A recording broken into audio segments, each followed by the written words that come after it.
আপনাদের ভাত খাওয়ার হাত কেন দেখান? ভাত খাওয়ার হাতের নাম ডান হাত। ভাত খাওয়ার হাতের নাম কি? অপর হাত কেন দেখান? অপর হাতের নাম বাম হাত। অপর হাতের নাম বাম হাত। আচ্ছা ঠিক আছে। ডান হাতের দিককে ডান দিক বলে, বাম হাতের দিককে বাম দিক বলে,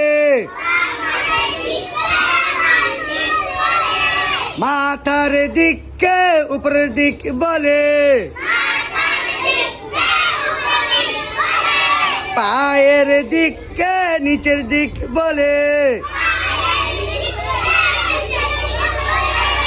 এই আপনারা কি আমি পরীক্ষা নিলে পাস করতে চান? হ্যাঁ। ডান দিক কোনটা? বাম দিক কোনটা? উপরের দিক কোনটা? নিচের দিক কোনটা? এবার উল্টা পাল্টা ধরবো। বাম দিক কোনটা? নিচের দিক কোনটা? উপরের দিক কোনটা? ডান দিক কোনটা? মাশাআল্লাহ, গুড। সকালে বসেন।